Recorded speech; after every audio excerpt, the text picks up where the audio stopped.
ഉൽപ്പത്തി 1-ാം 31-ാം വാക്യത്തിൽ ദൈവം പറയുന്നു, താൻ ഉണ്ടാക്കിയതൊക്കെയും ദൈവം നോക്കി, അതെത്രയോ നല്ലതെന്ന് കണ്ടു.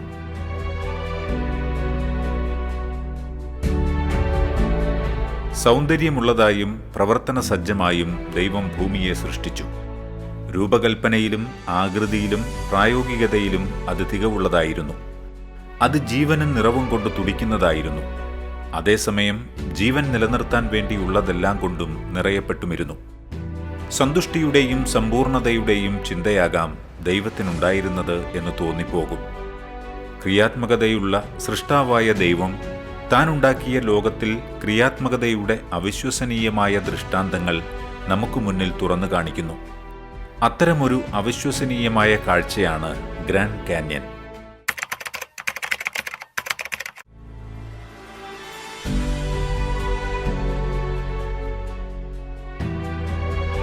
അമേരിക്കൻ ഐക്യനാടുകളുടെ തെക്കുപടിഞ്ഞാറൻ പ്രദേശങ്ങളിലൂടെയും വടക്കൻ മെക്സിക്കോയിലൂടെയും ഒഴുകുന്ന കൊളറാഡോ നദിയുടെ ഭൗമപ്രക്രിയകളുടെ ഫലമായി രൂപം കൊണ്ട ഒരു ബൃഹത് ഗിരികന്ധരമാണ് ഗ്രാൻഡ് കാന്യൻ.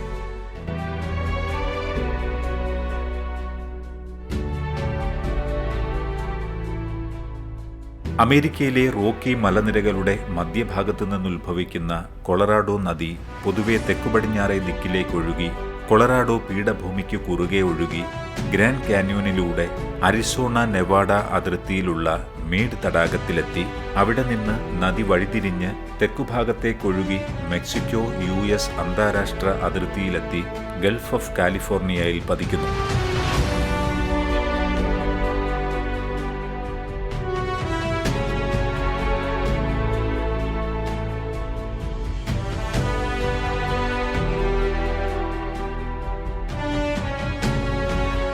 അങ്ങനെ പ്രകൃതിയിലെ ഒരു വിസ്മയമായ കൊളറാഡോ നദി തീർത്ത മറ്റൊരു വിസ്മയമാണ് ഗ്രാൻഡ് കാന്യൻ.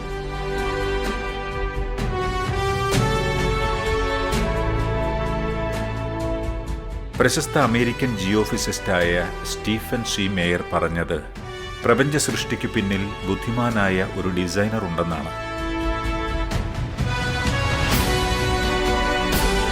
അതിനുള്ള ഏറ്റവും മഹത്തായ ഉദാഹരണങ്ങളിലൊന്നാണ് ഗ്രാൻഡ് കാന്യൻ. ദൈവത്തിന്റെ ഏറ്റവും മനോഹരമായ ഡിസൈനുകളിലൊന്ന് എന്ന് വേണമെങ്കിൽ ഇതിനെ വിശേഷിപ്പിക്കാം. ഭൂമിയിൽ കൊളറാഡോ നദിയാൽ പ്രകൃതി സൃഷ്ടിച്ച ഒരു മഹാവിള്ളലാണ് ഗ്രാൻഡ് കാന്യൻ എന്ന് പറയപ്പെടുന്നു. അമേരിക്കയിലെ അരിസോണയിൽ സ്ഥിതി ചെയ്യുന്ന ഈ വിസ്മയം ലോകത്തിലെ തന്നെ 7 പ്രകൃതിദത്ത അത്ഭുതങ്ങളിലൊന്നാണ്. ഏകദേശം 446 കിലോമീറ്റർ നീളവും 29 കിലോമീറ്ററോളം വീതിയുമുണ്ട് ഗ്രാൻഡ് കാന്യൻ എന്ന ഈ ഗിരികന്ധരത്തിന്. 2 കിലോമീറ്ററിലധികം ആഴമുള്ള ഗർത്തങ്ങളാണ് ഗ്രാൻഡ് കാന്യന്റെ ഗാഢത വർദ്ധിപ്പിക്കുന്നത്. അഗാധ ഗർത്തങ്ങളും മലയിടുക്കുകളും കുത്തനെയുള്ള താഴ്വരകളുമെല്ലാം കൂടിച്ചേർന്നതാണ് ഈ ഭൂപ്രകൃതി. സമുദ്രനിരപ്പിൽ നിന്ന് 7000 അടി ഉയരത്തിൽ നിൽക്കുന്ന ഈ പ്രദേശം മഞ്ഞണിഞ്ഞ മാമലകളോ പച്ചപുതച്ച മഴക്കാടുകളോ അല്ല, മറിച്ച് വിവിധ വർണ്ണങ്ങളുള്ള സുന്ദരമായ പാറകളുടെ അടുക്കുകൾ ചേർത്തുവച്ച ഒരു കലാസൃഷ്ടിയാണെന്ന് പറയാം.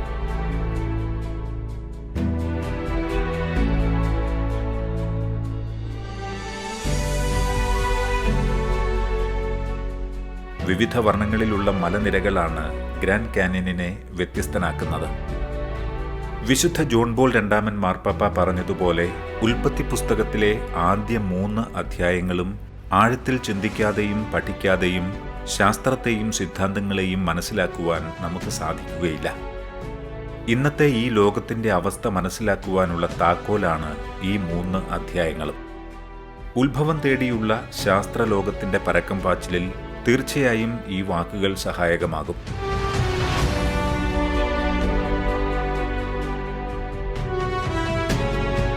ഗ്രാൻഡ് കാന്യണിന്റെ ഉത്ഭവത്തെക്കുറിച്ച് ഇന്നും ഭൗമശാസ്ത്രജ്ഞർക്കിടയിൽ അഭിപ്രായ വ്യത്യാസങ്ങൾ നിലനിൽക്കുന്നുണ്ട്. ശാസ്ത്രത്തിന്റെ അനുമാനമനുസരിച്ച് ഏകദേശം 1800 മില്യൺ വർഷം പഴക്കമുണ്ട് ഗ്രാൻഡ് കാന്യണിന്. ഹുങ്കാരൻ, സൺസെറ്റ്, ക്രക്കർ എന്നീ അഗ്നിപർവ്വതങ്ങളുടെ പ്രദേശമായിരുന്നു ഇവിടെയെന്നാണ് പറയപ്പെടുന്നത്. ഇവയുടെ ലാവ പ്രവാഹം മൂലം ഈ പ്രദേശത്ത് പാറക്കെട്ടുകൾ രൂപപ്പെട്ടു. ഏകദേശം 5 മില്യൺ വർഷങ്ങൾക്ക് മുൻപാണ് കൊളറാഡോ നദി ഇവിടുന്ന് ഒഴുകിത്തുടങ്ങിയത്. കൊളറാഡോ നദി ഒഴുകി ഉണ്ടായതാണ് ഗ്രാൻഡ് കാന്യൻ എന്നാണ് ഒരു അനുമാനം.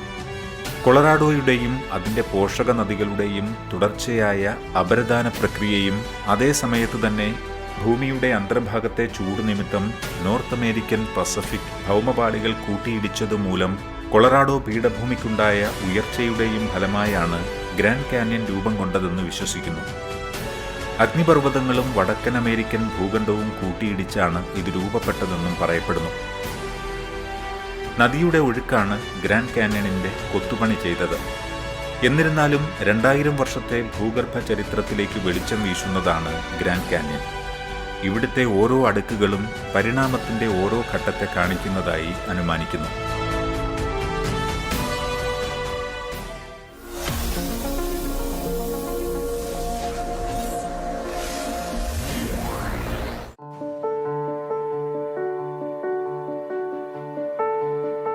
ഗ്രാൻഡ് കാന്യൻ കണ്ടെത്തിയതിന്റെ പിന്നിലുമുണ്ട് രസകരമായ ഒരു ചരിത്രം.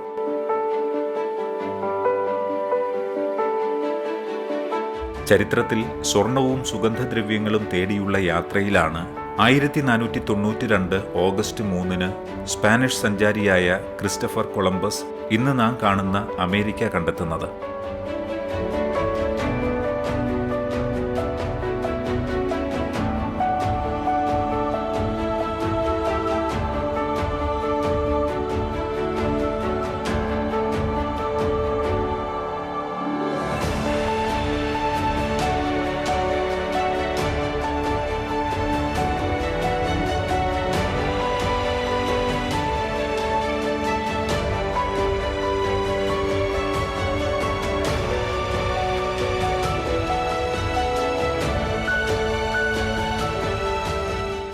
പിന്നീട് അമേരിക്ക ഒരു സ്പാനിഷ് കോളനിയായി മാറി.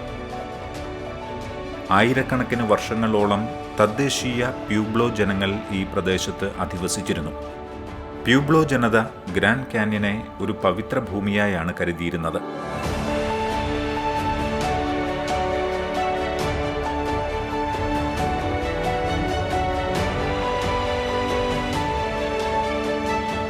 അവരുടെ നിയന്ത്രണത്തിൽ സ്വർണ്ണ നിർമ്മിതമായ 7 നഗരങ്ങളുണ്ട് എന്നൊരു ഐതിഹ്യം അന്ന് നിലനിന്നിരുന്നു.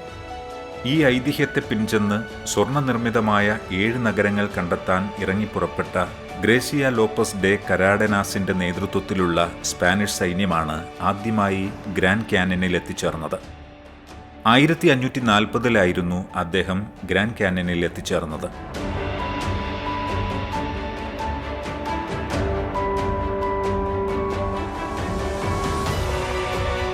പിന്നീട് അതിദുർഘടമായ ഈ കാന്യനിലേക്ക് ഇറങ്ങാൻ കഴിയാതെ അവർ തിരിച്ചുപോയി എന്നതാണ് ചരിത്രം.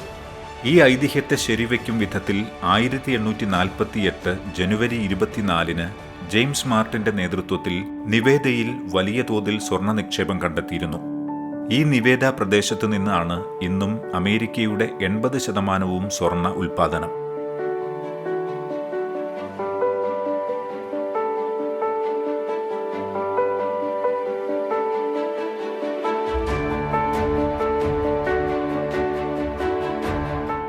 ആദിമകാലത്ത് ആരും തന്നെ ഈ ഗ്രാൻഡ് കാന്യനിലേക്ക് ഇറങ്ങിച്ചെല്ലാൻ ധൈര്യപ്പെടില്ലായിരുന്നു.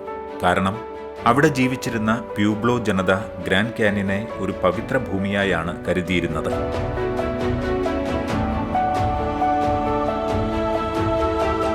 ഗ്രാൻഡ് കാന്യനിലേക്ക് ഇറങ്ങി വരുന്നവരെ അവർ ശത്രുക്കളായി കാണുകയും അവരെ വധിക്കുകയും ചെയ്തിരുന്നു. 1869 സാഹസികനായ ജോൺ വെസ്ലി പവനും സംഘവുമാണ് ഇവിടെ ആദ്യമായി ഇറങ്ങിയതും കൊളറാഡോ നദിയിലൂടെ സഞ്ചരിച്ചതും.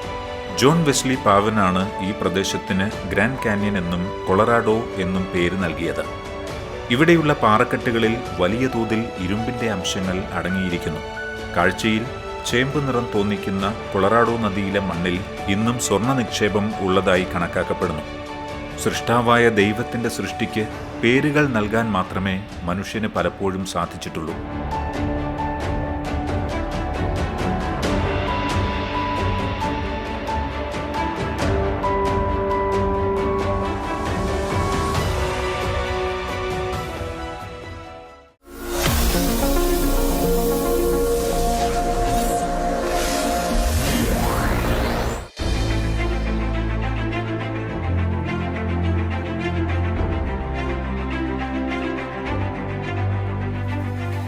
ഉയരം കൂടുന്നതിനനുസരിച്ച് ഗ്രാൻഡ് കാന്യൻ പ്രദേശത്തെ കാലാവസ്ഥ വ്യത്യാസപ്പെടുന്നതായി കാണപ്പെടുന്നു.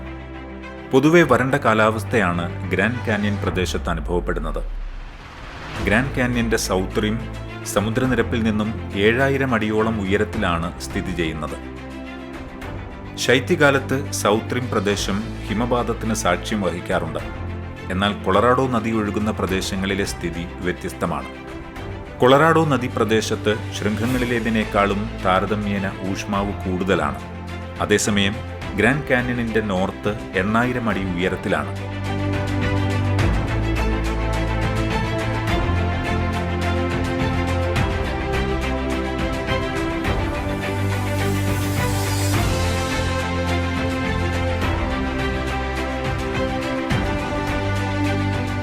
അതിനാൽ ഗ്രാൻഡ് കാന്യനിന്റെ നോർത്ത് പ്രദേശത്ത് വർഷം മുഴുവനും മഞ്ഞ് കാണപ്പെടുന്നു. ശൈത്യകാലങ്ങളിൽ ഈ പ്രദേശം അടച്ചിടാറുണ്ട്.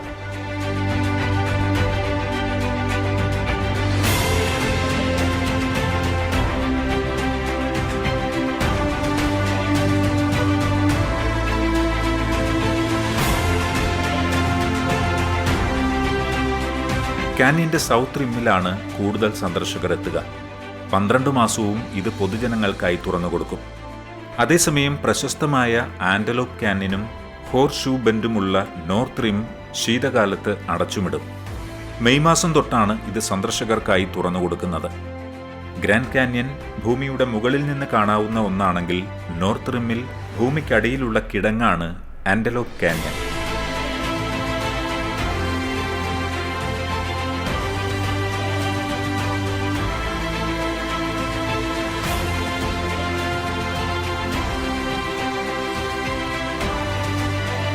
ഒരു ദിവസത്തിൽ വളരെ കുറച്ചു മണിക്കൂറുകൾ മാത്രം സൂര്യപ്രകാശം കടക്കുന്ന ഒരു കൗതുക ലോകമാണ് നാവഹോ നേഷൻ എന്ന റിസർവിനകത്ത് കാണപ്പെടുന്ന ആന്റലോപ്പ് കാന്യൻ.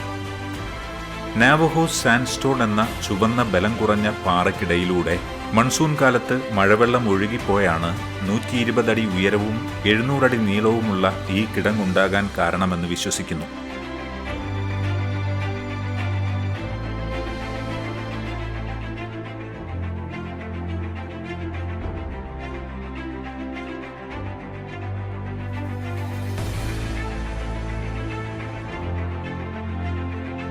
ഈ കാന്യന്റെ ഒരറ്റത്ത് മാനുകളെ ഓടിച്ചു കയറ്റി വേട്ടയാടുന്ന പതിവുണ്ടായിരുന്നതുകൊണ്ടാണ് ഈ പേര് വന്നത് എന്ന് കരുതുന്നു. 120 അടി മുകളിൽ നിന്നും ചെറിയ വിടവുകളിലൂടെ സൂര്യപ്രകാശം അകത്തേക്ക് കടന്ന് ചുവന്ന പ്രതലത്തിൽ ചിത്രങ്ങൾ വരയ്ക്കുന്ന കാഴ്ച അപൂർവ അനുഭവമാണ് കാഴ്ചക്കാർക്ക് സമ്മാനിക്കുന്നത്.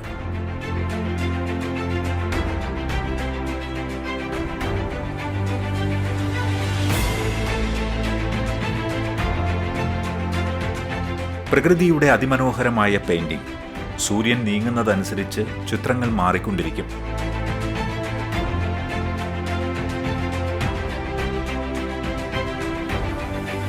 കാഴ്ചയിലെ മറ്റൊരു അത്ഭുതമാണ് ഹോർസ് ഷൂ ബെൻഡ്.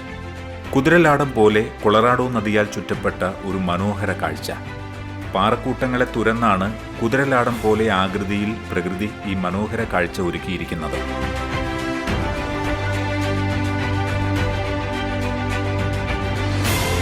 ചുറ്റിനുമുള്ള കൊളറാഡോ നദിയും മധ്യത്തിൽ ഉയർന്നു നിൽക്കുന്ന പാറക്കെട്ടും തമ്മിൽ ഏകദേശം 1000 അടി വ്യത്യാസമുണ്ട്.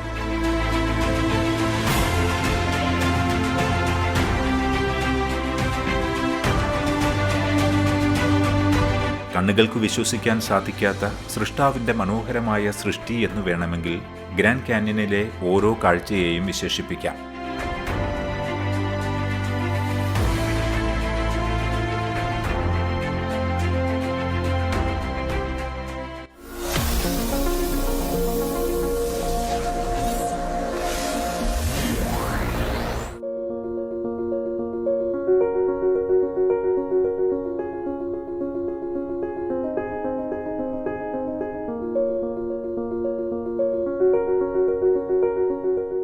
പ്രകൃതി തീർത്ത മഹാത്ഭുതമായ ഗ്രാൻഡ് കാന്യനിലാണ് ഗ്രാൻഡ് കാന്യൻ ദേശീയോദ്യാനവും സ്ഥിതി ചെയ്യുന്നത്. അമേരിക്കയിലെ ഒരു പ്രധാന സംരക്ഷിത മേഖലയും യുനെസ്കോ ലോക പൈതൃക കേന്ദ്രവുമാണ് ഗ്രാൻഡ് കാന്യൻ ദേശീയോദ്യാനം. 1919 ഗ്രാൻഡ് കാന്യനിനെ ഔദ്യോഗികമായി ദേശീയോദ്യാനമായി പ്രഖ്യാപിച്ചത്.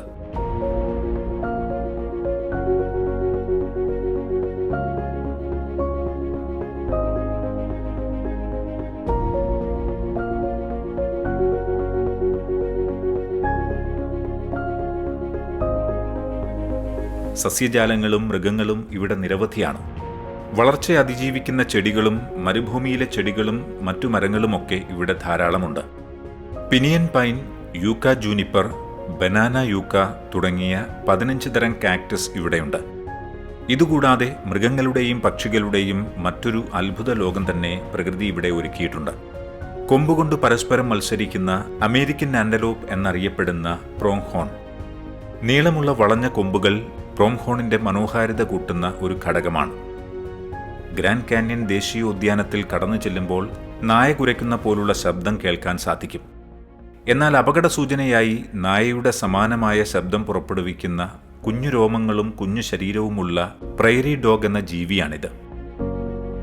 ഇംഗ്ലീഷ് അക്ഷരം എമ്മിന്റെ ആകൃതിയിൽ ആകാശത്തൂടെ പറക്കുന്ന സീഹോക്ക് അഥവാ റിവർ ഹോക്ക് എന്നറിയപ്പെടുന്ന ഓസ്പ്രേ, പൂച്ചയുടെ വലിപ്പമുള്ള എന്നാൽ കുറുകിയ കാലുകളുമായി ഇരയെ അതിശയിപ്പിക്കുന്ന വേഗതയിൽ കീഴടക്കുന്ന കിറ്റ്ഫോക്സ്, വലിയ കുളമ്പുകളോടുകൂടിയ കാട്ടുപോത്തിന് സമാനമായ ബൈസൺ, ബിസൺ,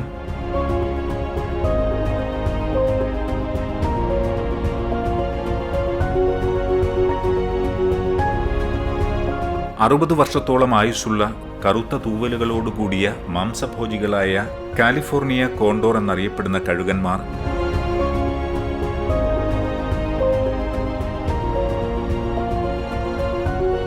വെളുത്ത പുരികങ്ങളും നീളമുള്ള കാലുകളും വെള്ളപ്പുള്ളികളോടുകൂടിയ തവിട്ട് നിറമുള്ള തലയും ചിറകുകളുമായി പാറകൾക്കിടയിലൂടെ തിളങ്ങുന്ന കണ്ണുകളുമായി നോക്കുന്ന ബറോയിങ് ഓൾ,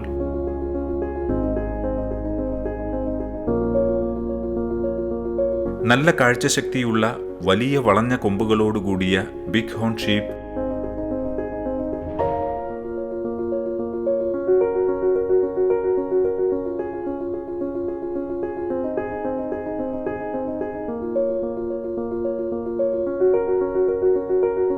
ഗ്രാൻഡ് കാന്യൻ ദേശീയോദ്യാനത്തിലെ രാജാവെന്ന് വിളിക്കാൻ സാധിക്കുന്ന മാനുകളെ വേട്ടയാടുന്ന മഞ്ഞ കലർന്ന ചന്ദന നിറത്തോടുകൂടിയ രോമങ്ങളുള്ള മൗണ്ടൻ ലയൺ. ഗ്രാൻഡ് കാന്യനിൽ വസിക്കുന്ന ഈ ജീവജാലങ്ങൾ പറയുന്നത് മനുഷ്യർ മാത്രമല്ല, സകല ജീവജാലങ്ങളും ഈ പ്രപഞ്ചം മുഴുവനും ദൈവത്തിൽ ആശ്രയിച്ചിരിക്കുന്നു, ദൈവത്തെ പാർത്തിരിക്കുന്നു എന്നാണ്. അമേരിക്കൻ പ്രസിഡന്റ് തിയോഡർ റൂസ്വെൽറ്റ് ഈ പ്രദേശം സന്ദർശിച്ച വേളയിൽ പറഞ്ഞത്, ഗ്രാൻഡ് കാന്യൻ എന്നെ തീർത്തും വിസ്മയിപ്പിക്കുന്നു. ഇത് ഉപമിക്കാവുന്നതിലും അപ്പുറമാണ്, അവർണ്ണനീയമാണ്. തീർച്ചയായും ഇതിന് സമാനമായ മറ്റൊന്ന് ഈ ലോകത്തിൽ എവിടെയും ഉണ്ടാകുകയില്ല. പ്രകൃതിയുടെ ഈ മഹാവിസ്മയം നാം ഇന്ന് കാണുന്നത് പോലെ തന്നെ എന്നും നിലനിൽക്കട്ടെ. ഇതിന്റെ ഗാംഭീര്യവും വൈഭവവും മനോഹാരിതയും വികൃതമാക്കപ്പെടരുത്. ഇതിനെ അഭിവൃദ്ധിപ്പെടുത്താൻ നമുക്കാകില്ല. പക്ഷെ നമുക്ക് ഈ വിസ്മയത്തെ നമ്മുടെ മക്കൾക്കും അവരുടെ മക്കൾക്കും നമുക്ക് ശേഷം വരുന്ന എല്ലാവർക്കുമായി കാത്തു സൂക്ഷിക്കാം. അദ്ദേഹത്തിന്റെ ഈ വാക്കുകൾ തീർച്ചയായും ഗ്രാൻഡ് കാന്യനിന്റെ മഹത്വം ലോകത്തിന് കാണിക്കുന്നു.